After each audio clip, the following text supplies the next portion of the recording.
ছেলের বেডরুমের ব্যালকনি থেকে বাইরের ভিউটা দেখো। পরের পর রো হাউস রয়েছে, মানে এক একটা রোতে একই রকম দেখতে পরপর অনেক বাংলো আছে। এরকম প্রচুর রো আছে, দেখতেই পাচ্ছ তোমরা, এখানে প্রচুর রো হাউস। আর দেখো এখন ঠিক 7:30 বাজে, আর এখনও বাইরেটা কুয়াশাচ্ছন্ন কীরকম, পুরো যেন ঢেকে রয়েছে, আর দূরের কোনো কিছু যেন দেখা যাচ্ছে না। কিন্তু প্রকৃতিটা এত সুন্দর লাগছে তোমাদের বলে বোঝাতে পারবো না। গুজরাটে যদিও গ্রীষ্মপ্রধান জায়গা, এখানে খুব একটা শীত থাকে না, এর মধ্যে শীত একদম চলে গেছে, প্রায় সময়তেই ফ্যান চালাতে হয়। তো তার মধ্যেও সকালের দিকটা আর রাত্রের দিকটা একটু ঠান্ডা ঠান্ডা থাকে।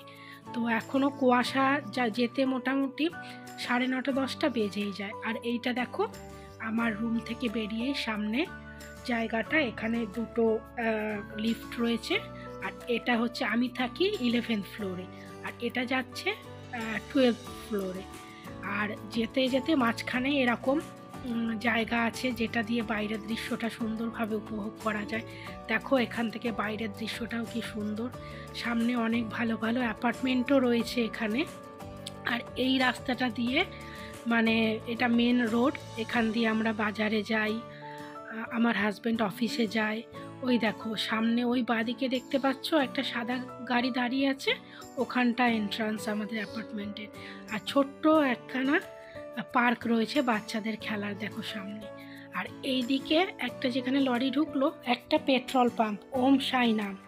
তো চলো, বাইরের ভিউটা সকাল সকাল উপভোগ করতে খুবই ভালো লাগে, তাই তোমাদেরকেও দেখিয়ে নিলাম। এবারে ঘরে যাই, চা করি। বরের উঠে এক্সারসাইজ করছে, ওর ব্রেকফাস্ট বানাবো, ওর লাঞ্চ বানাবো। তো কথায় কথায় তোমাদেরকে শুভ সকাল তো জানানোই হয়নি। শুভ সকাল বন্ধুরা, অরবিন্দা ব্লেসিংসের আরও একটা নতুন ব্লগে তোমাদের অনেক অনেক স্বাগত। আশা করি তোমরা সবাই খুব ভালো আছো, আমিও ভালো রয়েছি। আজকে হচ্ছে 2 ফেব্রুয়ারি, মানে বৃহস্পতিবার। তো এখন থেকেই আমি আমার ব্লগটা শুরু করছি, তোমরা সঙ্গে থেকো, স্কিপ না করে শেষ অবধি দেখো কেমন। আশা করছি অন্যান্য দিনের মতন আজকের ব্লগটাও তোমাদের ভালো লাগবে। তো এখন ছেলেকে একটু আঙুর দিয়ে দিচ্ছি, ছেলের পাপাকেও আঙুর আর স্ট্রবেরি দিয়েছি, তো সেটাও তোমাদেরকে দেখাবো। তো রোজই আমি ছেলেকেও একটা সময় ফল দিই ব্রেকফাস্ট হওয়ার পরে, আর আমার হাজব্যান্ডকেও মানে পিঙ্কুকেও আমি কিছু ফ্রুটস দিই, হয় একরকম নয় দুরকম, যেরকম যেদিন ফ্রুটস থাকে দিই। আর এই দেখো এটা হচ্ছে তরকা, এটা একটা ছোট্ট টিফিন বক্সে আছে, আর নিচে আছে রুটি, আজকের ওর লাঞ্চ। আর এইটা এই দেখো ওর জন্য ফল। তো চলো, ওর টিফিন তো রেডি হয়ে গেল, এবারে ওকে টাটা করে দিয়ে ওর বেরোনোর সময় হয়ে গেল। এরপরে শুরু হবে আমার ঘরের কাজকর্ম পুরো দমে। মা একদিক থেকে করে, মাকে এখন খুব একটা যদিও বেশি করতে দিই না, মায়ের শরীরটা ভালো থাকে না বলে। এবার আমি ছেলেকে একটু পড়াবো, তারপরে ওর পাপা এখন সেটাই বলছে যে ওর যা তুমি ঘরের কাজ করো, পড়ানোর থেকে যেন কোনো গাফিলতি না হয়, সামনেই তো আবার ওর এক্সাম। প্রত্যেক দিন অফিসে যাওয়ার আগে ওর এই একটাই কথা, পাখি পড়ানোর মতন করে আমাকে আর ছেলেকে বলে যাবে যে পড়াশুনো আগে করবে, চানটা আগে করবে, ঠাকুর প্রণাম করবে, ফ্রেশ হয়ে নিয়ে আগে পড়তে বসবে, তারপরে ব্রেকফাস্ট করে আর একটু পরে তারপরে উঠবে, টিভি দেখবে, যা করবে। তো এদিকে আমার ছেলেকে পড়াচ্ছি, পড়াতে পড়াতে মাঝে মাঝে তো কিচেনের কাজগুলোকেও দেখতে হচ্ছে। তো ওকে ব্রেকফাস্টও দিয়ে দিয়েছি ছেলেকে, আর এদিকে কিছু বাসন ছিল সকালের, সেগুলোকে আমি মেজে নিচ্ছি। তারপরে আবার রান্না দেখি, আজকে এখনও ঠিক করে উঠতে পারিনি যে কি রান্না করব। বলো, প্রত্যেক দিন আমাদের এই হাউসওয়াইফদের একটাই চিন্তা যেন খায়, সেটা হচ্ছে সকালবেলাতে মনে হয় যে আজ দুপুরে লাঞ্চে কী বানাবো, আর রাত্রিবেলায় মনে হয়, মানে সন্ধেবেলায় মনে হয় রাত্রে কী বানাবো। যদিও সাধারণত রাত্রে আমাদের রুটি হয়, তবু রুটির সাথে সাইডে কি তরকারি করব এই চিন্তাটা হয়। কারণ একদিন যদি আমি তরকা বানাই, পরের দিনও যদি তরকা বানাই, তাহলে আর কেউ খাবে না, বিশেষ করে ছেলের পাপা। ও বলবে প্রত্যেক দিন আলাদা আলাদা কিছু করো তরকারি। আর যদিও একটু ডায়েট করে, তবু ওর যেন রুটির সাথে শুধু তরকারি দিলে হয় না, ওর একটু মিষ্টি কিছু সুজি বা কখনো নিজে বাইরে থেকে মিষ্টি নিয়ে আসে, বা হয়তো আমি সিমুয়ের পায়েস করে দিলাম, একটু চাই, নইলে যেন ওর রাতের ডিনারটা কমপ্লিট হয় না। তো দেখো কথা বলতে বলতে আমার বাসনগুলো মাজা হয়ে গেল। আর আমি দিনে 2বার করে সিঙ্কটাও মেজে নিই, তাতে কি হয় একদম চকচকে থাকে, পরিষ্কার পরিচ্ছন্ন থাকে, আর কাজ করেও ভালো লাগে, তাই না বলো? আমরা আমাদের কিচেনটা হচ্ছে সব থেকে মানে পরিষ্কার পরিচ্ছন্ন বেশি রাখার জায়গা। এটা যদি আমরা পরিষ্কার পরিচ্ছন্ন না রাখি, গোটা ঘরটাই যেন মনে হবে যে প্রচণ্ড অপরিষ্কার রয়েছে। সেই জন্য আমি সবসময় চেষ্টা করি আগে কিচেনটাকে পরিষ্কার পরিচ্ছন্ন রাখতে। তো দেখো এইভাবে আমার হয়ে গেল। এবারে আমিও একটু ব্রেকফাস্টটা করে নেব। আজকে আমি আর মা খাবো কলা দিয়ে ওটসের স্মুদি, আর ছেলে স্মুদি অতটা পছন্দ করে না। আর এই দেখো এতগুলো বাসন আমি এখন মাজলাম, কোমর যেন ধরে গেল। আর এটা একদম নতুন ফ্ল্যাট, তো এখানে আমার জমিয়ে সংসার করতেও ভীষণ ভালো লাগছে, সব কিছু নতুন। আর আমার এখানে অনেক কিছু ফার্নিচারও নতুন কিনতে হয়েছে। আগের ফ্ল্যাটটায় ফুল ফার্নিশ ফ্ল্যাট ছিল বলে আগেরটায় কোনো কিছু কিনতে হয়নি, কিন্তু এই ফ্ল্যাটে এসে আমার অনেক কিছু ফার্নিচার অনেক কিছু কিনতে হয়েছে, দিয়ে যেন একটা নতুন সংসার পেতেছি এরকম একটা ফিল হচ্ছে, জানো তো, ভীষণ ভালো লাগছে। ঘরের সমস্ত কিছু সুন্দর সাজিয়ে গুছিয়ে পরিষ্কার পরিচ্ছন্নভাবে করে যেন আলাদাই শান্তি পাচ্ছি, একটা পরিপাটিভাবে সংসার করার যে শান্তি সেইটা ফিল হচ্ছে। আর এই দেখো ঔরঙ্গাবাদ যাওয়ার আগে এখানকার রিলায়েন্স মার্টে এই ফ্রাই প্যানটা সেদিন আমার হাজব্যান্ডের খুব পছন্দ হলো। দেখো ফ্রাই প্যানটা সুন্দর না? বাইরেটা স্টিলের আর ভেতরটা ননস্টিকের। কেমন লাগছে বন্ধুরা কমেন্ট করে অবশ্যই জানিও। বেশ, এই ফ্ল্যাটের কিচেনটা ছোট্ট হলেও ওপেন কিচেন আর মডিউলার বলে বেশ দেখতে ভালো লাগে, আর খুব ছোট্টর মধ্যে বেশ সুন্দরভাবে মডিউলারটা বানিয়েছে। দেখো প্রত্যেকটা সেকশানে বেশ এনাফ জায়গা দিয়েছে সব কিছু রাখার জন্য। এই সেকশানটায় আমার এক্সট্রা ক্রুকারি বা ইউটেন্সিলস রাখতে পারি, তারপরে বরের আর ছেলের এক্সট্রা টিফিন বক্সগুলো। এ দেখো এখানটা আমি সুন্দর পরিষ্কার পরিচ্ছন্নভাবে সাজিয়ে গুছিয়ে নিয়েছি। আর এরকমভাবে মেনটেন করলে কাজ করেও যেন শান্তি পাওয়া যায়। তো এদিকে আবার চলে এলাম। মা দেখো আজকে মা বলছে লাউটা পড়ে রয়েছে অনেক দিন ধরে, তো আজকে লাউ ডাল করবে, আর হবে কড়াই পনির, আর অল্প একটু কচু পড়ে রয়েছে, ঔরঙ্গাবাদ যাওয়ার আগে কেনা হয়েছিল, ফ্রিজেই রয়েছে।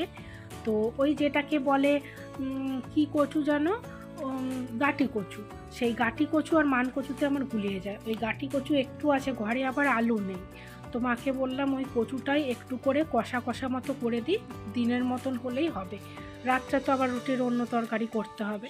তো চলো এবার রান্নাঘরের দিকে যাওয়া যাক। পনিরটা আমি কেটে রেখেছি দেখো, আর এদিকে কচুটাও কেটে নিয়েছিলাম, আর কষা করব বলে আদা দেবো না, রসুন আর পেঁয়াজ কুচি, লঙ্কাটাও লম্বা লম্বা করে চিড়ে রেখে দিয়েছি। আর এদিকে আবার মা লাউ ডালটা করে ফেলেছে। মায়ের হাতে লাউ ডাল আমার খুব ভালো লাগে, আমি ঠিক লাউ ডাল পেঁপে ডাল এগুলো ভালো করতে পারি না, তাই মা ডালটা করেছে, আর আমি কচুর ডালনা বা কচু কষা যাই বলো সেটা করব একটু মুখরোচক করে, আর ওই কড়াই পনির আর ডিম সেদ্ধ পারলে দেবো। আর এদিকে জানো তো ঘরে মোটামুটি কোনো সবজি নেই, সব সবজি বাড়ন্ত, কারণ ঔরঙ্গাবাদ যাওয়ার সময় আমরা গাড়িতেই তো যাই, তো সেই জন্য নিয়ে যে কটা ছিল নষ্ট হবে বলে 4-5 দিনের জন্য যাচ্ছি, নিয়ে চলে গেছিলাম। দেখি আজ বিকেলেই একবার যাব ওর সাথে বাজারে, ওকে বললাম তাই যে তুমি ঘরে আর উঠে মানে ওপরে আর উঠে আসতে হবে না, তুমি নিচে পৌঁছালেই আমাকে একটু ফোন করে দেবে, আমি রেডি হয়ে থাকবো, একসাথে গিয়ে বাজার করে নিয়ে চলে আসবো। আসলে ওকে বললেও ও সবজিটা নিয়ে আসে, কিন্তু আমি ঠিক দেখে শুনে একটু নিজের মতো করে সবজি বাজারটা করতে খুবই ভালোবাসি, তাই বললাম যে আজকে আমিও তোমার সাথে যাব। দেখো আজকে আমি কিন্তু কচুর ডালনাতে বেশি কিছু দিচ্ছি না, শুধু তেলে জিরে ফোড়ন দিয়ে রসুন কুচি, পেঁয়াজ আর লঙ্কা কুচি দিয়ে একটু নুন দিয়ে ভেজে নিয়েছি, তারপরে কচুটা দিয়ে নুন হলুদ শুকনো লঙ্কা গুঁড়ো দিয়ে একটু কষিয়ে নিয়েছি। টমেটোটাও আবার নেই, কিছুই নেই, তাই অগত্যা খানিকটা টমেটো সসই ঢেলে দিতে হলো, কি আর করব, কিন্তু কালারটা কিন্তু টমেটো সসের জন্য বেশ সুন্দর এসছে। এবারে কচুটা খুব সুন্দরভাবে সেদ্ধ হয়ে গিয়ে যখন একটু মাখো মাখো হয়ে গেল, তখন গ্যাসটা অফ করে একটু গরম মশলা গুঁড়ো ছড়িয়ে দিলাম। আর এদিকে ভাতটা হয়ে গেলে মাই মার গেলে দেবে, আর ডালটা তো আগেই হয়েছে তোমাদের দেখালাম। ব্যাস এবার পনিরটা হয়ে গেলেই রান্না কমপ্লিট, তারপরে একটু রেস্ট নিয়ে স্নানে যাব। তারপরে আর সবারই স্নান হয়ে গেছে, একসাথে আমরা সবাই মিলে খেয়ে নিয়ে একটু রেস্ট নেব। আর এদিকে দেখো আজকে কড়াই পনিরটা কিন্তু আমি একদম রেডিমেড মশলা মিক্স দিয়ে করছি। তারাও আছে, অনেকটা বেলা হয়ে গেছে, তাই এই শর্টকাট পদ্ধতি অ্যাপ্লাই করা আর কি। তোমরাও এরকম কখনো কখনো করো কি বন্ধুরা? জানিও তো কমেন্ট করে। আসলে ফ্রিজে আমি না থাকলে পিঙ্কু এরকম সব কিছু রেডিমেড মিক্স এনে ফ্রিজে জড়ো করে রাখে, সেখান থেকেই আমি একটা পনির কড়াই মিক্স নিয়ে জাস্ট উষ্ণ গরম জলে গুলে জলটা যেই ফুটে গেল সেই পনিরটা দিয়ে ফুটে নিলাম, ব্যাস হয়ে গেল শর্টকাট। আর এ দেখো খাবারটাও রেডি হয়ে গেছে, আমরা স্নান করে খেতে বসে গেছি, সব কিছু রেডি। আর কাঁচা পোস্ত বাটাটা শেষে করলাম, নুন, কাঁচা সর্ষের তেল, কাঁচা লঙ্কা, কাঁচা পেঁয়াজ দিয়ে কাঁচা পোস্ত বাটা খেতে কার কার খুব ভালো লাগে জানিও তো বন্ধুরা, আমার তো ভীষণ ভালো লাগে। তো চলো খেয়ে আসছি। দেখো মা ছাড়া এরকম আদর আর কার কাছেই বা পাওয়া যায়। যেই না খাওয়া হলো সঙ্গে সঙ্গে মা শুরু হয়ে গেল ফল ছাড়াতে, বেদানা, শসা, আঙুর, স্ট্রবেরি সব নিয়ে ছাড়াচ্ছে একে একে। আর আমার খাওয়ার আধ থেকে 1 ঘন্টা পরে মা এগুলো সব আমার মুখের গোড়ায় জোর করে ঠুসে ঠুসে খাওয়াবে। চলো খেয়ে নিই, আবার বিকেলে দেখা হচ্ছে। গুড ইভিনিং বন্ধুরা, দেখো চা নিয়ে চলে এসেছি, এখন বাজে 6টা। তো মা আর আমি দুজনে চা নিয়ে চলে এসেছি। দুপুরবেলাতে একটু শুয়ে পড়েছিলাম, এডিট করব ভাবলাম, তো এডিট করা হলো না। তো শুয়ে পড়লাম, এত ঘুম পেয়েছিল আর এডিট করা হলো না, দিয়ে ঘুমিয়ে গেছিলাম। উঠে আজকে না আমি মানে একদম কাজের এতটাই বিজি ছিলাম যে আমি সকালে আর চান করতে পারিনি, এখন ঘুম থেকে উঠে চান করে এলাম। আমার যারা পুরনো ফ্রেন্ড আছো তারা হয়তো দেখে ভাববে এটা আমি কোথায় এলাম। এটা হচ্ছে আমার ভারুচের নতুন ফ্ল্যাট, মানে আমি যে ফ্ল্যাটে থাকতে, ভারুচে আগে যে ফ্ল্যাটে থাকতে ব্লগ শুরু করেছিলাম, তারপর ব্লগ করতাম, সেটা অন্য ফ্ল্যাট। তারপরে কিছু কারণের জন্য ওই মানে একটু অসুবিধার জন্য আমাকে ওই ফ্ল্যাটটা চেঞ্জ করতে হয়েছে। তো ওইটা চেঞ্জ করে এখন নতুন একটা অ্যাপার্টমেন্টে এসেছি, এখন নতুন ফ্ল্যাটে এসেছি। এই ফ্ল্যাটটা একদম নতুন, মানে হওয়ার পরেই জাস্ট আমরা এসেছি। তো এই নতুন ফ্ল্যাটে আজ থেকে আমার মানে প্রথম ব্লগ। তো এই ফ্ল্যাটটা দেখে মানে এসে দেখছি আরও ভালো, তো এটা খুব ভালো লাগছে। তো মানে খুব খোলামেলা, সব রুমে রুমে ব্যালকনি রয়েছে, 4টে ব্যালকনি টোটাল। তো একটা ওয়াশরুম আর 3টে ব্যালকনি, মানে 4টে ব্যালকনির মতো। তো খুব সুন্দর। পরে একবার এই ভাড়া বাড়িরই হোম ট্যুর দিয়ে দেবো যদি পারি, বা তোমরা যদি চাও তো। ঠিক আছে, তো ঠিক আছে চলো সঙ্গে থাকো, এখন একটু চা খেয়ে নিই আমি একবার। গুজরাটে আমি রেন্টের ফ্ল্যাটে থাকি বলে ঠাকুরের আসন পাতা নিয়ে বড্ড সমস্যায় পড়ি। এর আগের যে ফ্ল্যাটটায় ছিলাম সেটাতেও না হয় একটা টেবিলের ওপর পেতেছিলাম, এখানে সেটাও নেই। তো ভেবেছি একটা সিংহাসনই কিনে নেব ছোটো মতো। আমার মহারাষ্ট্রে মানে ঔরঙ্গাবাদের ফ্ল্যাটটা ছোট আর মাল ঠাসা বলে কোনো ঠাকুরের আলাদা সিংহাসন নেই। তো এখানে কিনলে পরে ওখানে গেলে ওটা ওখানে শিফট করিয়ে নেব, এটাই ভেবেছি। আর দেখো যেখানে যেমন সেখানে তেমনভাবে তো মানুষকে অ্যাডজাস্ট করে নিতেই হবে বলো। ঠাকুরকে তুমি যেভাবেই ডাকবে সেভাবেই, ভক্তিটাই হচ্ছে আসল, সেভাবেই তুমি সাড়া পাবে, তাই না বলো? জয় মা শ্রীমা, জয় মা বাবা। তো পিঙ্কু অনেকক্ষণ আগে অফিস থেকে এসে গেছে, ও ফ্রেশ হয়ে এলো, আর আমরা 3জনের জন্য একটু গ্রিন টি বানিয়ে নিলাম। পিঙ্কু চা, green tea, Pinku green tea. আর এদিকে এনার দেখো ঘরে আসতে না আসতেই ফ্রেশ হয়েই ফোন ঘাটা শুরু।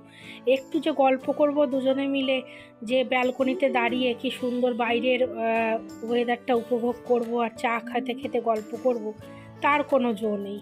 উনি কথা বলবেন, বলবে হ্যাঁ বলো শুনছি তো, কথা বলবে আর ফোন ঘাটবে, আর এদিকে ফোন দেখতে দেখতেই চা খাবে। কি আর করি, আমার এই নিরস বেরসি মানুষটার সাথে এভাবেই আমার দিন চলে যায়। তো চলো এবারে ব্লগটা এন্ড করব, অনেকটা বড় হয়ে গেল। এ দেখো সন্ধেটা তোমাদের একটু ঝলক দেখিয়ে নিচ্ছি। চারধারেই ব্যালকনি আমার এখানে, তো খুবই ভালো লাগে, সকাল সন্ধেটা ভীষণ ভালো লাগে এই ফ্ল্যাটে। তো ঠিক আছে, সবাইকে অনেক অনেক ভালোবাসা জানিয়ে আমার আজকের ব্লগটা এখানেই শেষ করছি। খুব শিগগিরই দেখা হচ্ছে আরও একটা নতুন ব্লগের সাথে। ততক্ষণ সবাই খুব ভালো থেকো, সুস্থ থেকো, আপনজনের খেয়াল রেখো, আর হ্যাঁ অবশ্যই আমার পাশে থেকো। ব্লগটা ভালো লাগলে একটা লাইক দিন।